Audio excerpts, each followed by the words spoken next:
Welcome to the Golf Improvement Podcast, episode 150. Welcome to the podcast for golf lovers and enthusiasts who are looking to take their games to new heights. Dedicated to custom club fitting, short game improvement, and effective practice to improve your golf game. This is the Golf Improvement Podcast with your host, Tony Wright.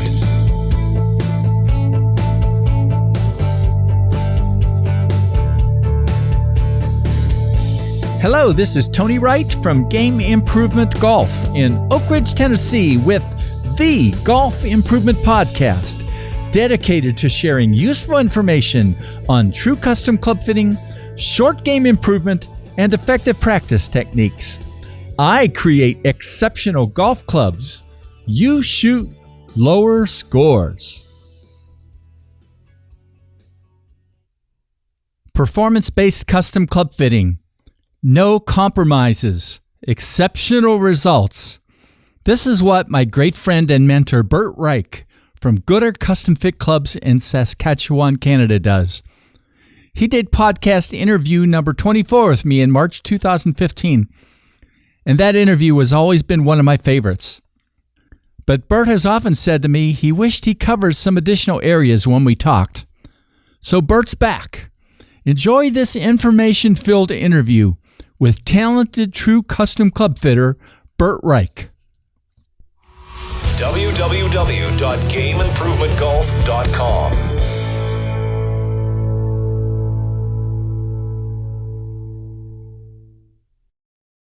Hello, this is Tony Wright with episode 150 of the Golf Improvement Podcast, the Golf Improvement Podcast.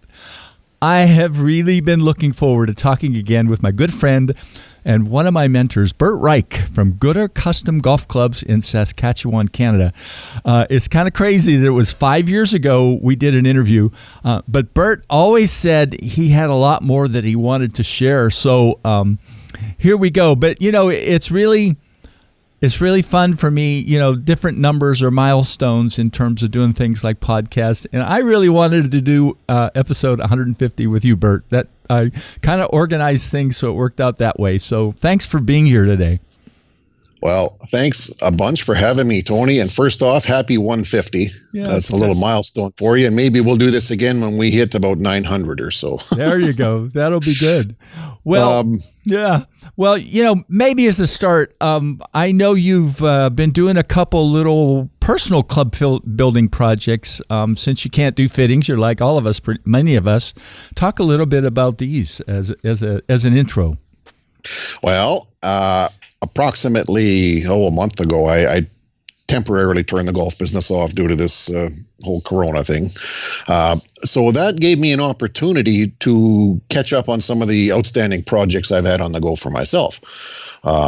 So just in the last couple of weeks, I built myself 2 new sets of irons, a nice set of old Alpha RX Tour heads, which I've had for, they've been sitting under my workbench for probably 3 years now. Oh, wow. A really nice head. I built a set of these for a left-handed friend of mine whose specs are darn near identical to mine, very, very close. And I hit them and I just love his. So I gave myself a treat. I built a set of those. And then I followed that up with building myself a personal set of left-handed Wish-On 771s. And I got to say, those things are amazing. Yeah. Really looking forward to being able to put those into play for real. And maybe this week or perhaps next week, I've got a set of Wish-On Sterling single length irons that I want to assemble for myself. I'm just finalizing. I got it narrowed down to 2 possible shafts that I want to put in these, but I want to do some final testing just to make sure. But again, looking forward a whole ton to getting those in play as well. I haven't done a set of single links for myself yet, but that is one of the things that is on my list for this year. I mean, it didn't fit with doing things right now, but I very much would like to see. I made a 5-iron and a sand wedge, but I'd like to go the whole way on it. And there's a new design too that's coming out, so that's going to be interesting. Yeah, I did it. I did, just as a quick side note, I did a set, 5 years ago when all the talk was starting to buzz around with single link. But I used traditional heads that I had to highly modify to make work, and they work quite well. But I'm real interested to see what the actual truly designed single length heads will do. Yeah, I'm really looking forward to it. Yeah. Well, usually when I talk with people, I ask them to talk about, I've got my engineering mindset right, and talk about success stories at the end. But I thought it would be kind of fun to talk about a few of your success stories kind of up front. And at least one of these you shared with me a little bit about.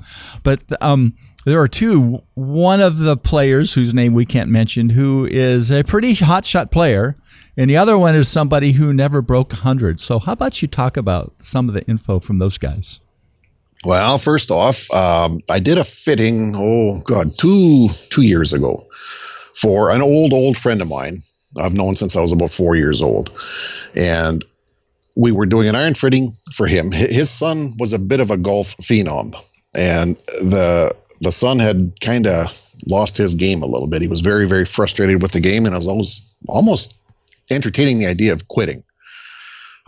So the dad came out for his iron fitting, and he says, "Do you mind if my son comes to tag along? He just wants to watch and see what it's about." The kid was, or not a kid, he's a young man, but he was 18 at the time. And he got to see what I was able to accomplish with the dad in the span of about an hour to an hour and a half of iron fitting. We went from being scattered impact pattern to very tight on center consistently, and he was marveling at the feel of these things.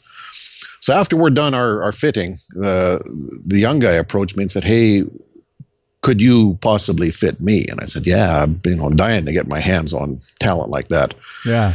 So we booked a time, and we spent about 4 hours together doing our iron fitting process. And we went from his clubs, which were good for him probably 3 or 4 years ago, but they didn't fit him so much now that he's 18 and he's stronger and taller, and things change. And we were able to get him into a combination that he can hit on center every time. And this kid is just bursting with talent, a beautiful, beautiful swing.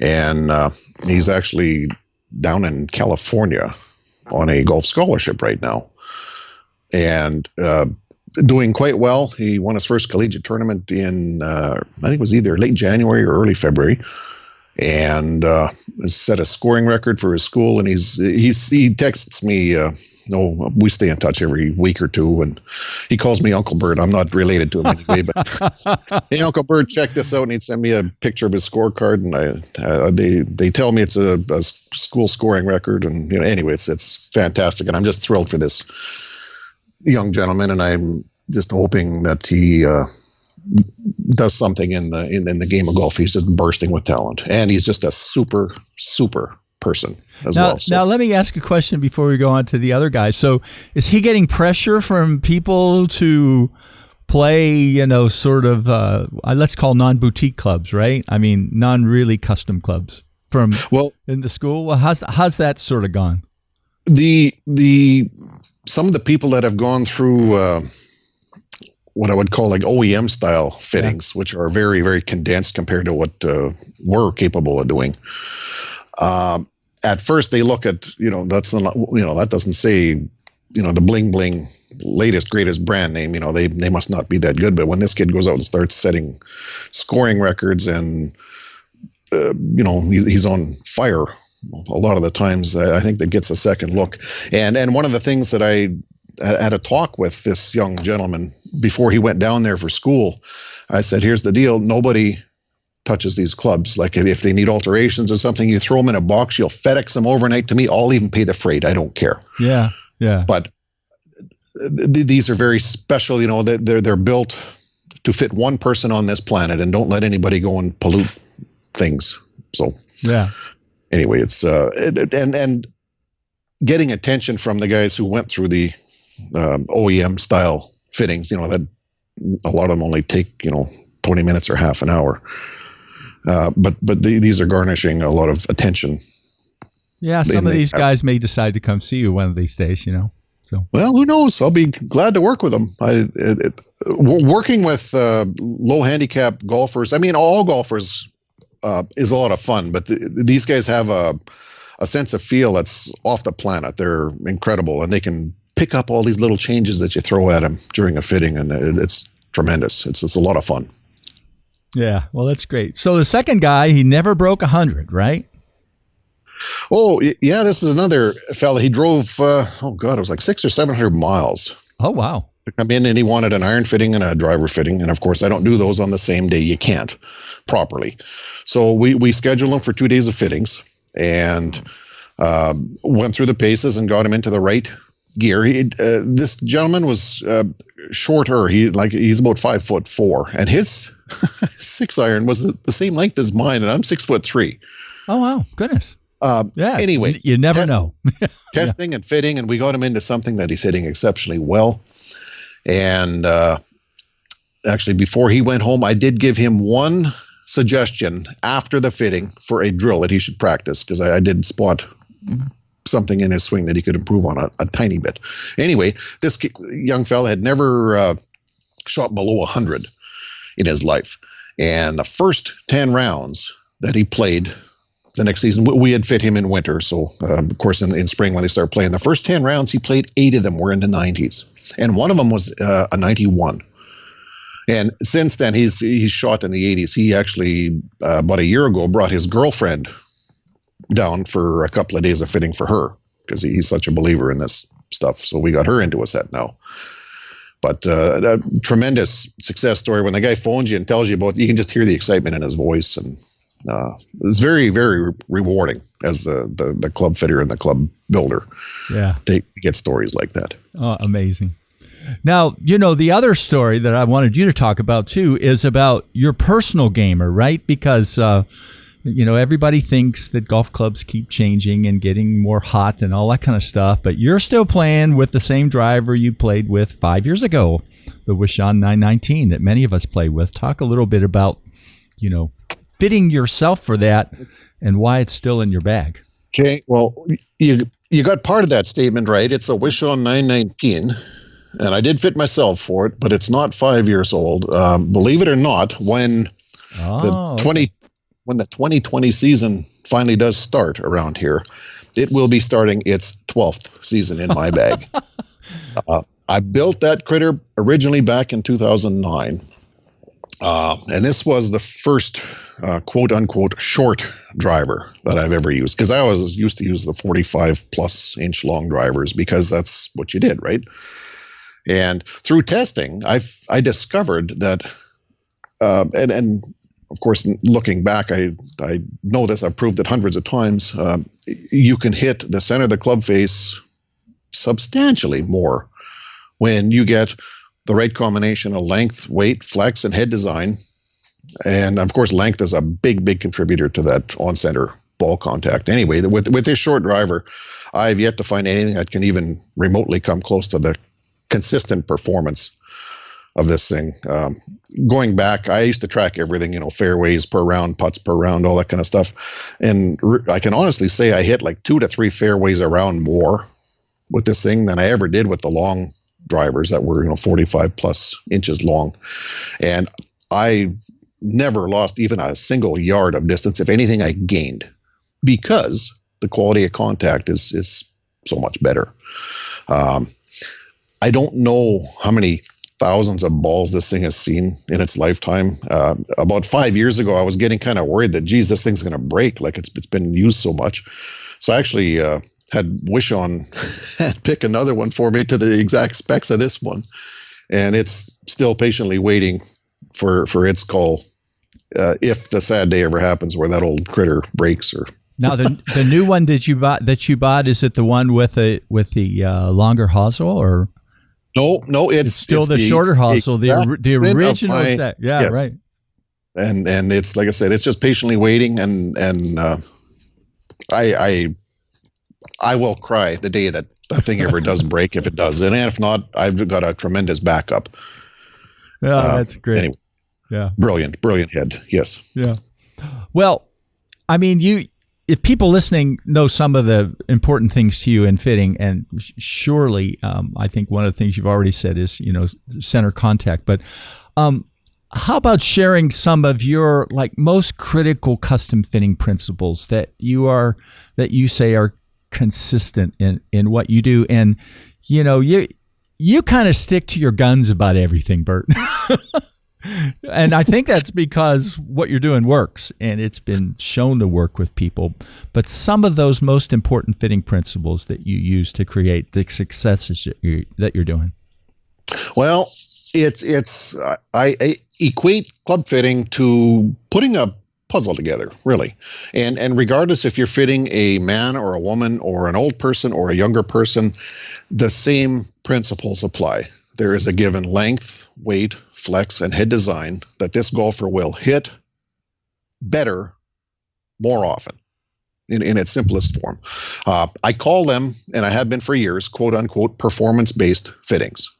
And in a performance-based fitting, testing is paramount. The only way you're going to know if something works in a golfer's hands is you put it in their hands and you test it. And one of two things is going to happen. It's going to work or it's not. And of course, if it works better than your last prototype, that means you're going down the right road. And you keep going down that road until there's a fork in the road. Okay, we've gone too far. Let's back it up a bit.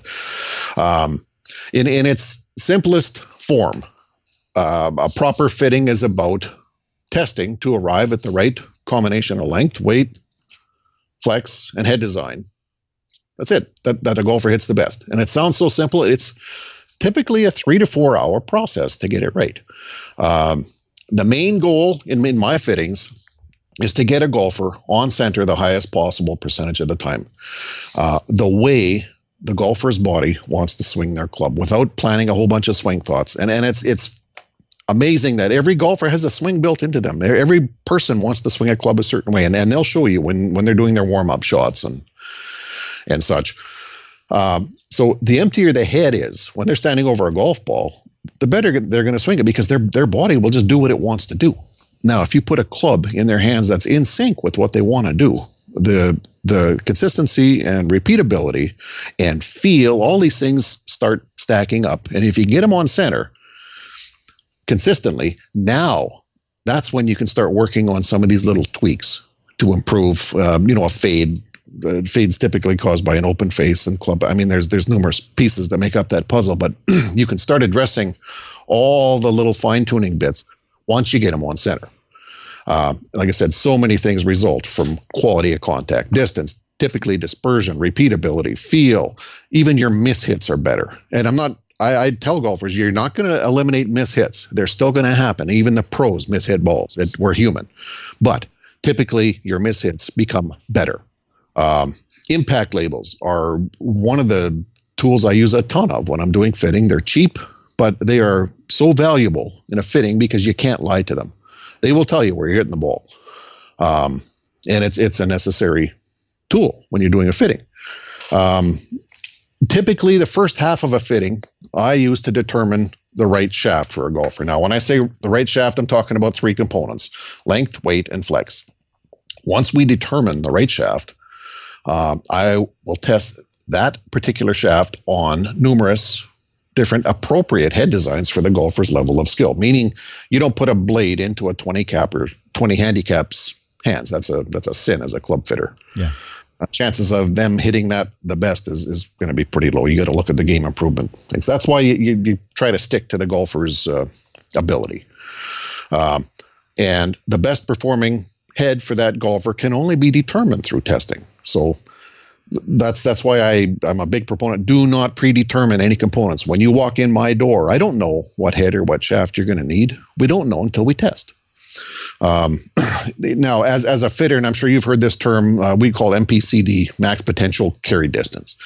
So for a given club head speed and a given amount of loft, there is a potential maximum carry distance that golfer should be able to attain, providing they have the perfect angle of attack and the perfect face angle at impact and the perfect club path and so on.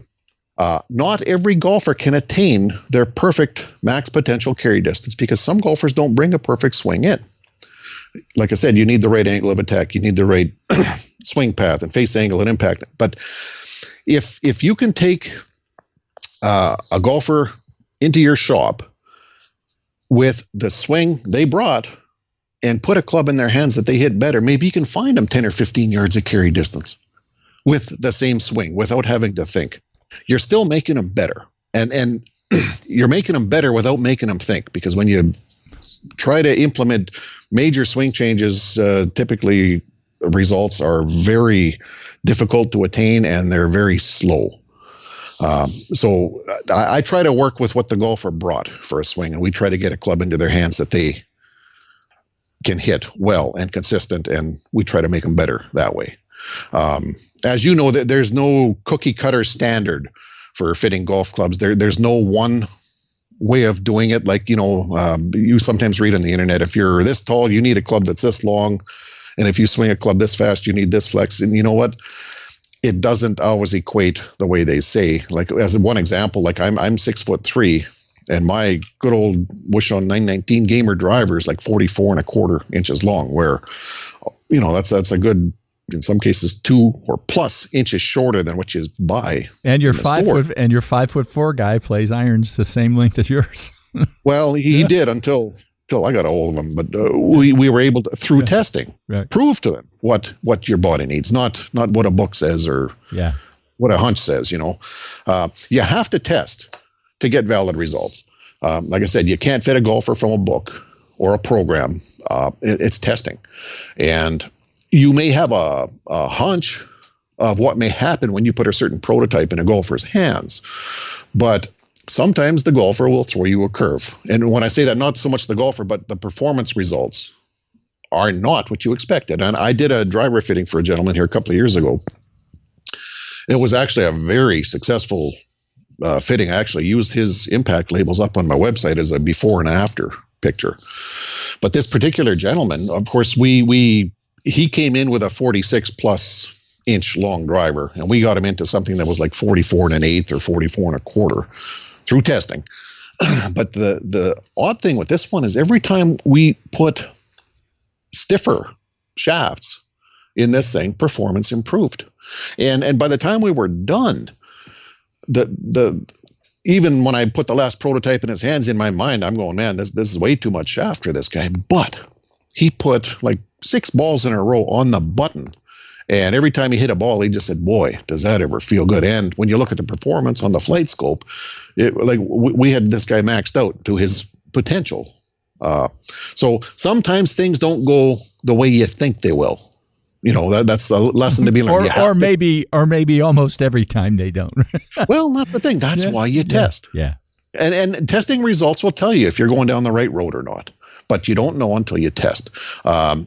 Typically, as I was saying, like, I don't do iron fitting and driver fitting in the same day. Like, after a golfer makes 100 plus swings, in some cases even up to 130 fitting irons, there is no way that golfer is going to be able to give you another good 100 driver swings, where a driver swing consumes more energy than an iron swing as well. So fatigue sets in, and that's why they should be done on separate days.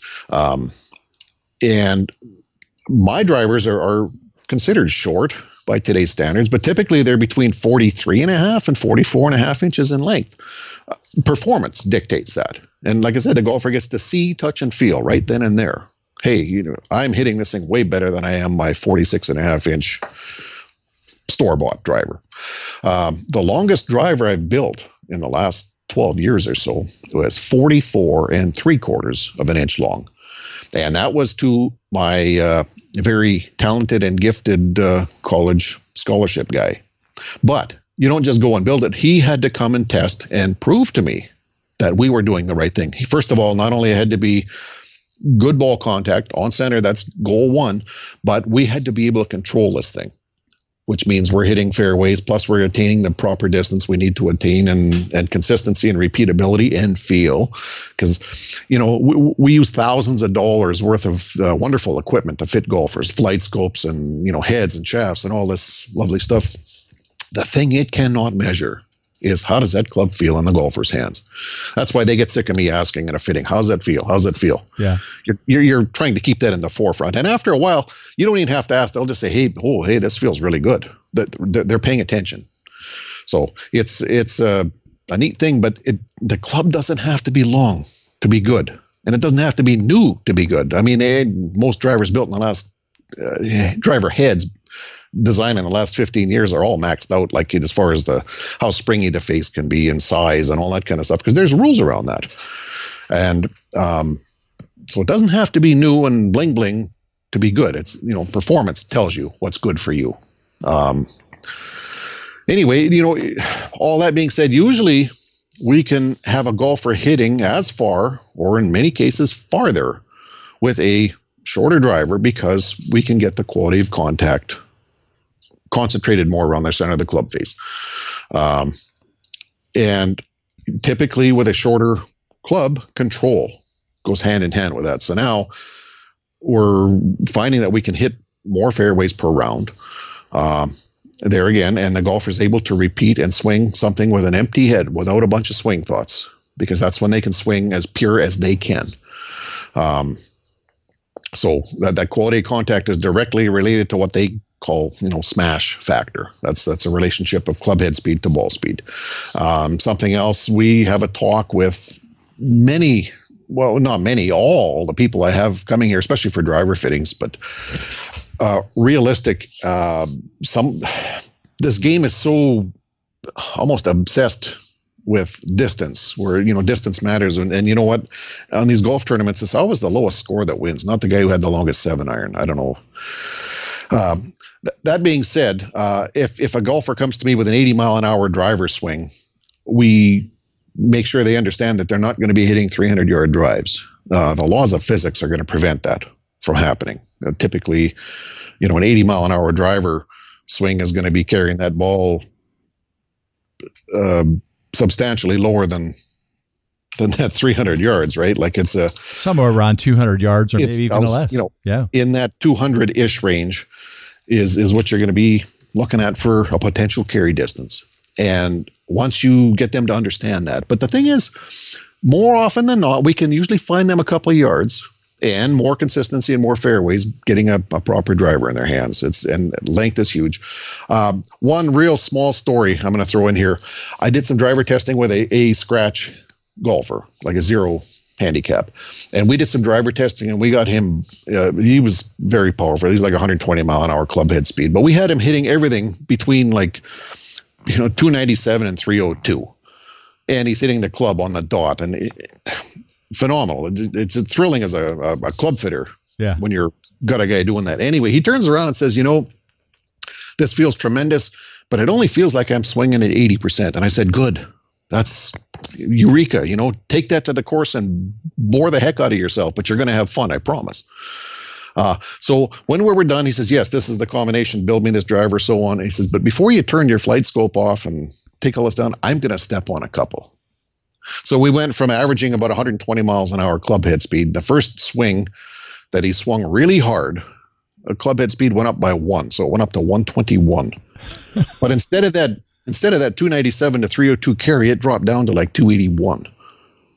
Oh, it's because I hit it off the toe, or okay, let me try one more. And he tries one more, and same thing. The club head speed went up to that 121, and the carry distance was like 284, 285 or something. But this one came off the heel, and I said, okay, note to self: when you swing hard, you swing stupid.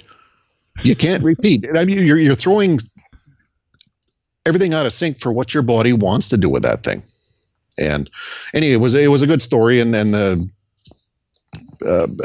nice little moral to that story is, when you swing hard, you swing stupid. Don't do it. Yeah. The likelihood of that shot being pulled off the way you want to find that extra 3 yards of distance, because we all know 1 mile an hour of driver club head speed in perfect conditions stands to gain you approximately 2.5 yards of carry distance. Now, are you going to sacrifice that 2.5 yards to lose a fairway? I mean, to me, that's a pretty good trade-off. I'd rather give up the 2 yards and hit another fairway.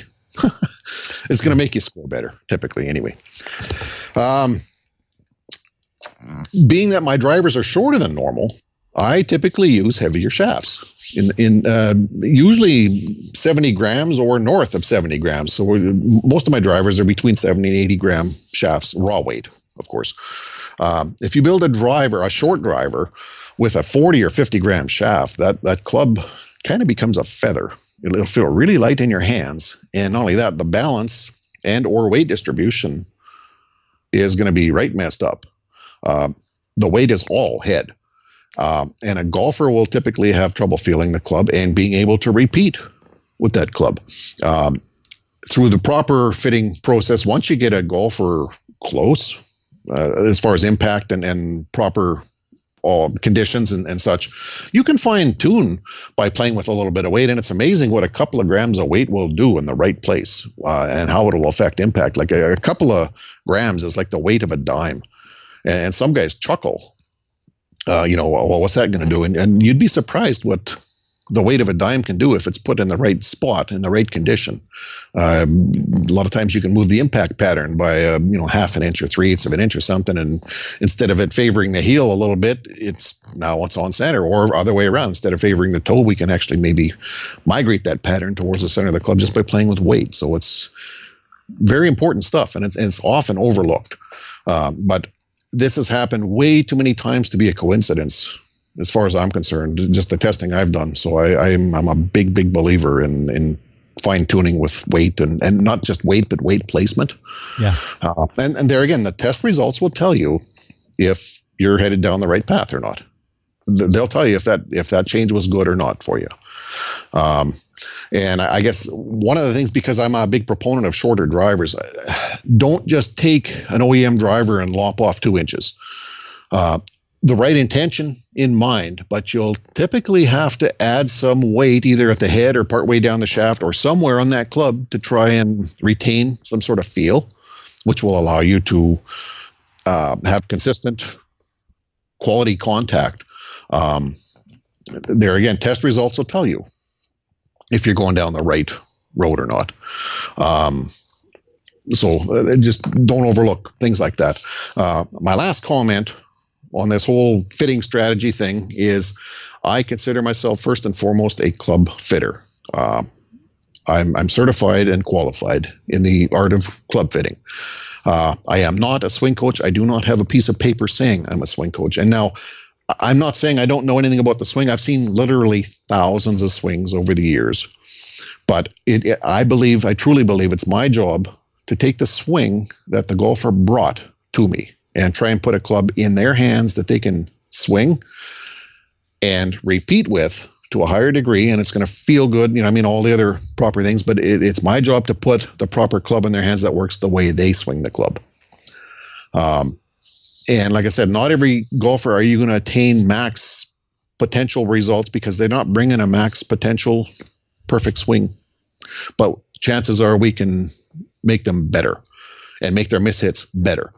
I rarely suggest swing changes, and certainly not as we're fitting, because all you're doing is making them think now. And instead of concentrating on just emptying your head and making a swing, now they're thinking, okay, maintain spine angle, keep this arm straight, weight transfer, and all. Too many things going through the head. You can't swing properly like that. So we find out what their body wants to swing through a fitting, and the odd time when we're done, I may suggest, hey, you may want to go home and practice this drill. It'll help fix this. And of course, video is your friend. You can show a guy what he's doing. And a lot of times what they think they're doing and what they're actually doing are very, very different things. Yeah. But a lot of times, as I mentioned earlier, if you can get a golfer on center a high percentage of the time, a lot of times it's just small little tweaks, a small little grip change. Or I don't like suggesting wholesale swing changes because they're very, very hard to make permanent, and they're very frustrating to implement. And a lot of times, if you get them on center, we can make little tweaks to give them good results and make them happier when they walk off a golf course. Well, that's a lot of words. That's okay, Bert, because you're doing a lot of things. That's a great overview of what you do. One of the things that, I keep developing a better appreciation for is using extenders in custom fitting. And, everybody starts out somewhere, right? But I think anybody that gets good at this realizes you can't build 2,000 fitting clubs, right? And making a great use of extenders in fitting is not a compromise in the quality of a fitting. So talk a little bit about what you do with extenders in your fitting process. Extenders as a club fitter are very, very good friends to have on your camp. In the old days, when I added a new shaft to my fitting gear, I would buy 20 or sometimes 25 of them. And I would prepare a whole bunch. Let's say I fit with 6 irons. So I would prepare a whole bunch at like 37 inches, but I would have like a 3.5 and a 4.0 and a 4.5, 5.0, 5.5, so on. All at that, and that's talking about flex. So I would have a bunch prepared at 37 inches, and then I would have a bunch prepared at 37.5 inches. There again, 3.5, 4.0, 4.5, 5.0, so on. And then I would prepare another load of them at 38 and a half inches, and so on. So there you go. Now you've got a whole range of shafts that you've prepared and bought, and each one of those shafts requires a special connector, which aren't free, to accommodate. But that's what you have to do to test golfers, because that's how you test for length and flex and all this kind of stuff. It gets very costly and very time consuming. So a few years back, I experimented with the maple extenders that I used to be able to get them from GolfWorks. Oh, yeah. And a couple of years ago, and they were good because they never broke, and they were great for doing driver extensions. They had a small outside diameter where they slipped into the butt of the shaft, and you had to build them up with tape or other means to make them fit, because not all butt diameters of the golf shafts are the same, right? So anyway, we had I had to go order more maple extenders, and geez, GolfWorks discontinued them. I can't get them anymore. So I put a note out to our fitting group, AGCP, and it was actually brother Keith Chatham from Texas that put me onto these, and he said, "Hey, look at these Parage extenders," and they're a composite extender, but they are the most robust thing I've ever seen. And not only that, they make them in like 12 or 15 different diameters to fit various shaft openings. So I brought a couple in to inspect, and I was very impressed. And so I went and bought a whole bunch. I bought like 40, 80 of these things in 12 different diameters. And I prepared them at half an inch, 1 inch, 1.5, and 2 inch. So now when I buy shafts for my demo gear, I buy 8. And I prepare them at the shortest possible length I will ever use, and I prepare them through my flex range. And I'll start at 3.0, 3.5, 4.0, so on. But I only have to buy 8 typically. And those 8 shafts with my extender, so I've got my virgin short length, or shortest length that it is in virgin form, but now I've got 4 extenders I can plug into each one of these. So each shaft turns into 5. So those 8 I bought now turn into 40 fitting shafts, which I can cover a pretty big range from short to tall with. So I've got approximately 175 iron fitting shafts in my fitting gear, all various flexes and flex profiles and flex a whole and range weight of things. and all. Anyway, but those 175 will turn into 875 with the extenders. So multiply that by approximately the 40 6-iron fitting heads I got. We got like 35,000 possible head shaft combinations that we can fit golfers with. And I should be able to find something in there that is going to work for a golfer. Because like I said, I've got everything covered from really light to really heavy and everything in between.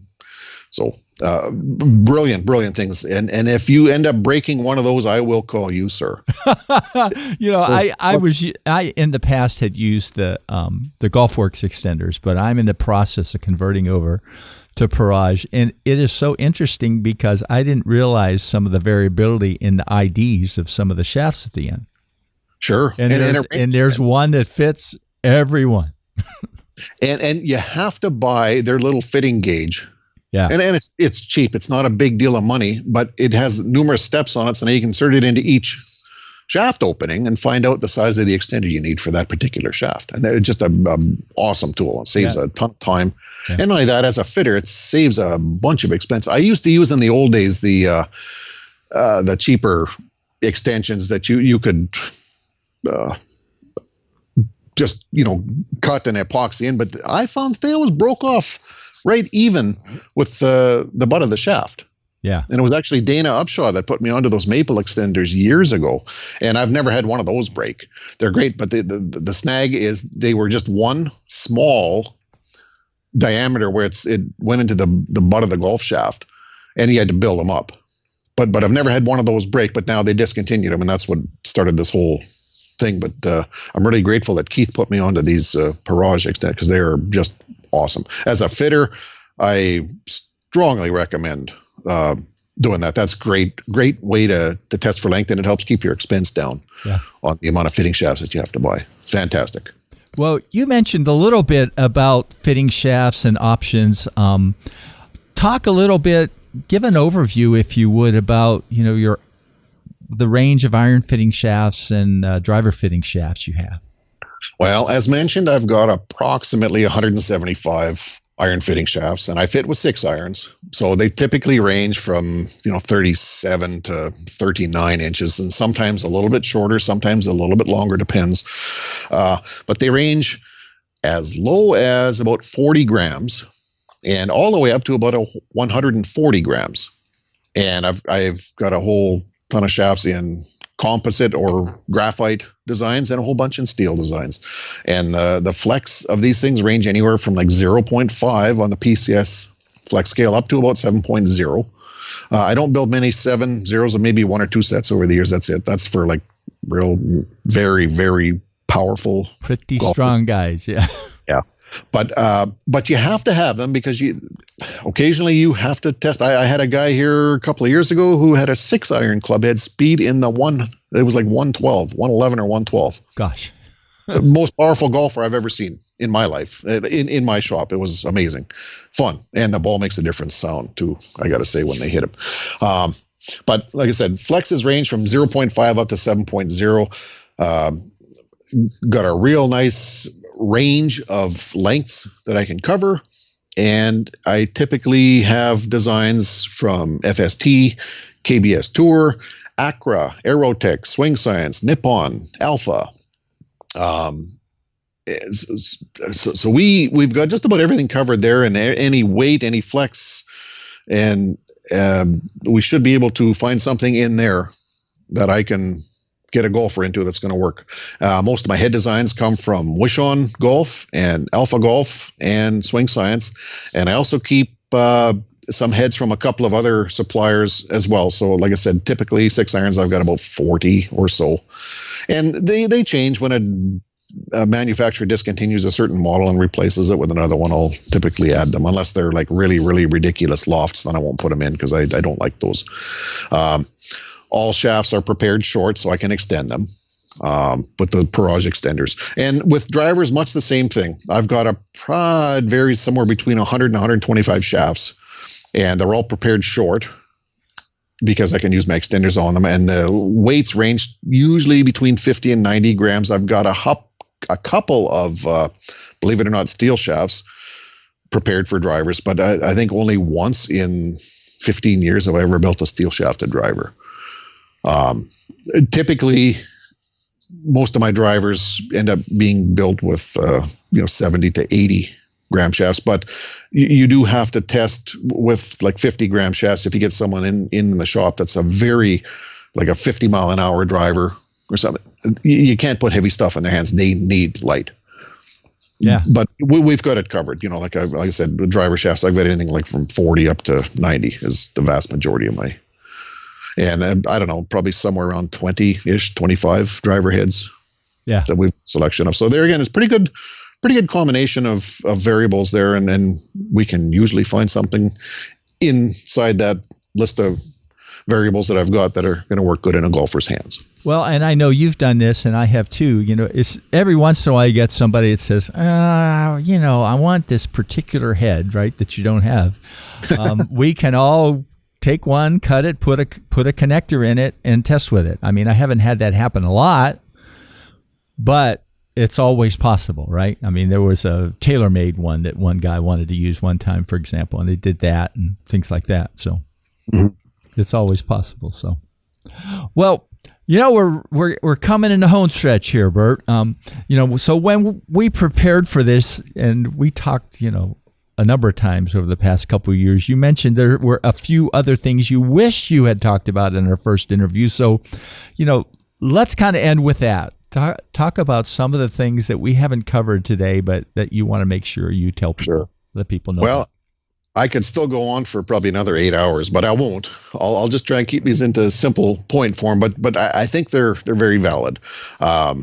First and foremost, and this is a given. I mean, we're club fitters. That's what we do, but it's what we believe in too, and we've got results to back it up. But the thing is, for golfers out there, if you want to play better, it is absolutely imperative that you get properly fit for your tools that you want to swing. And I emphasize properly fit, because there are so many misleading uses of that term, custom fit.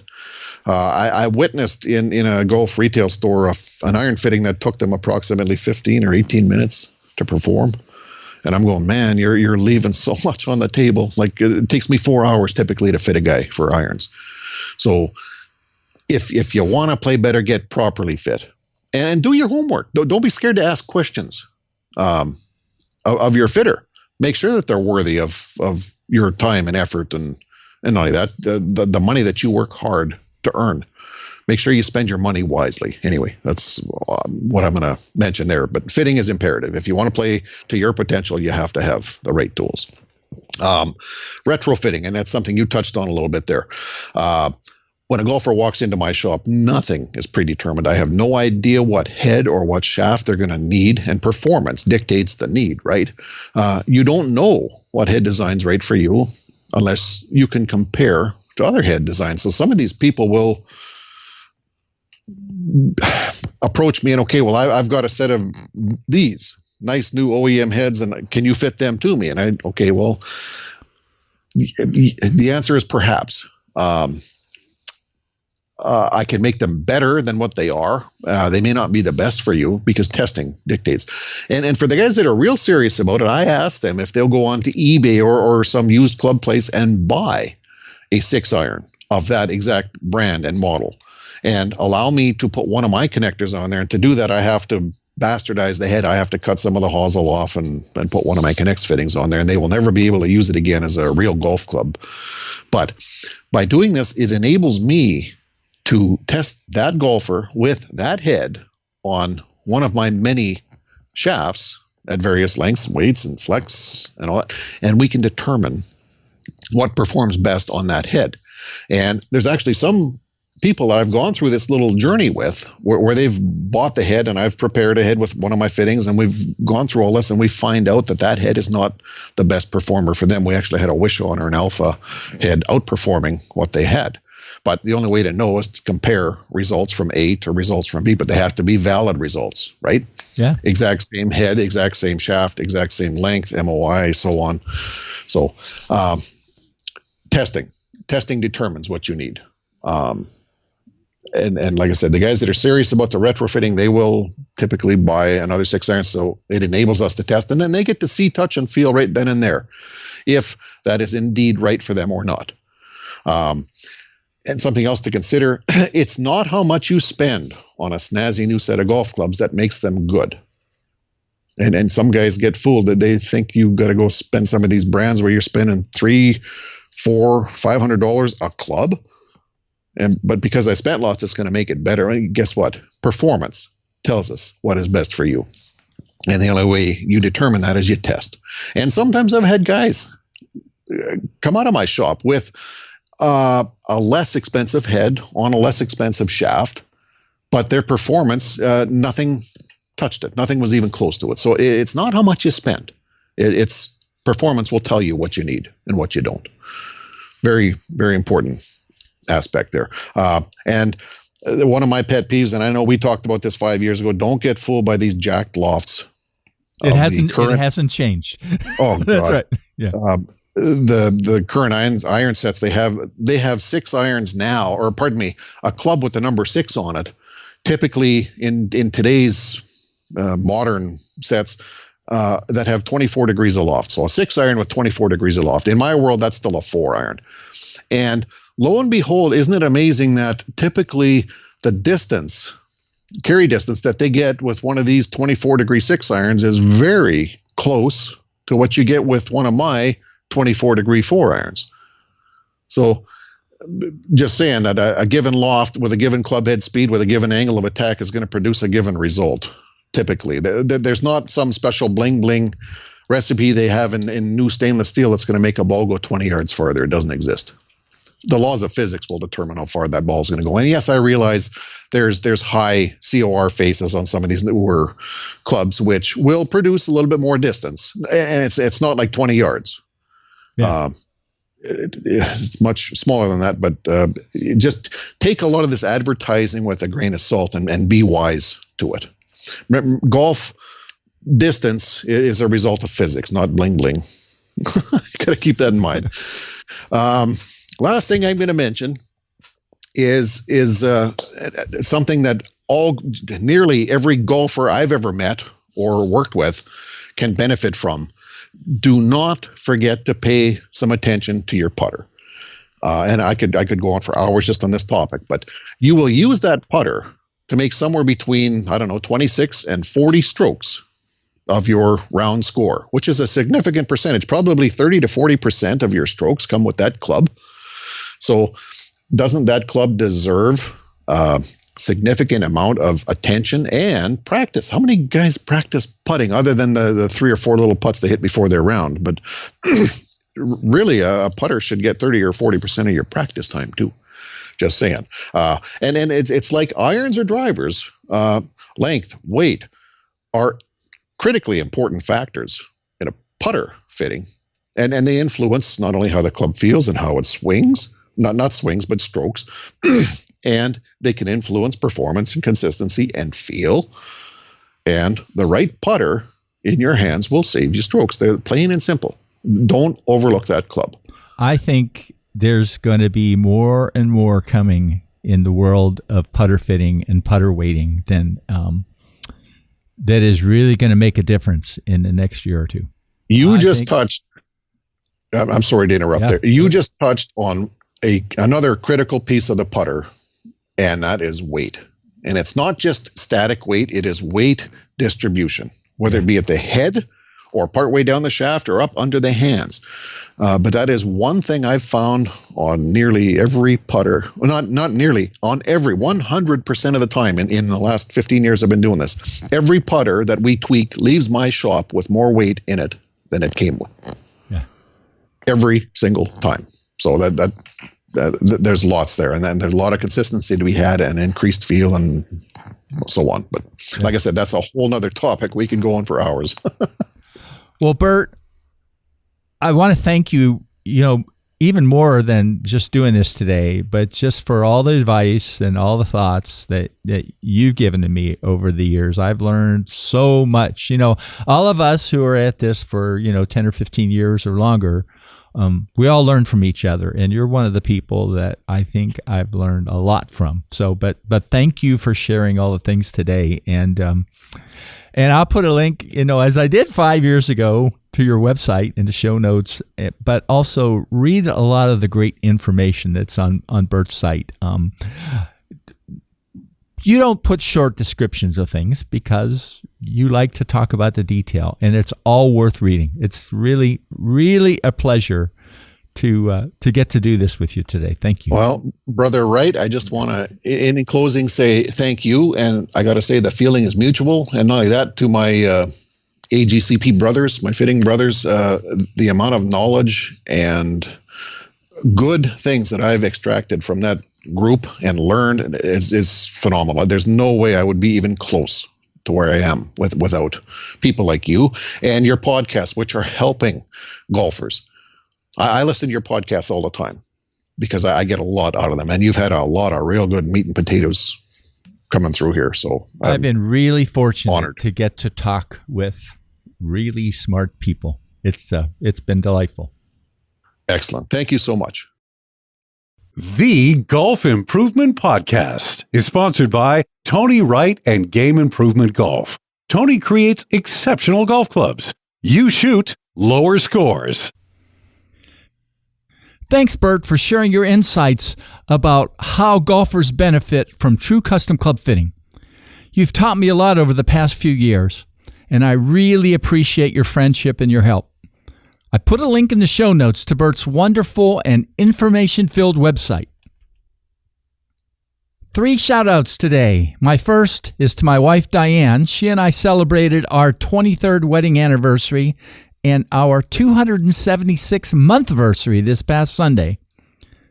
My second shout-out is a bit different, and it's to Dr. Mark Bull, a golf biomechanics expert. Mark works with many of the best coaches and tour golfers in the world. I had the delightful experience the past 4 weeks to listen to a series of webinars that Mark did. And the fact that he shared his knowledge for free was amazing, and I learned some incredible things. I put a link in the show notes to Mark's website. Again, thanks, Mark, for being so giving.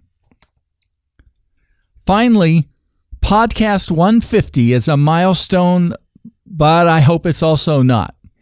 I hope to continue to bring you interesting and valuable golf improvement content in the future. Thanks for being here, and thanks to all the great friends and experts I've been fortunate to interview in the past. Well, that's it for today. My next interview in 2 weeks, well, working on it, but you're going to be pleased. In the meantime, stay safe and stay patient. See you in 2 weeks.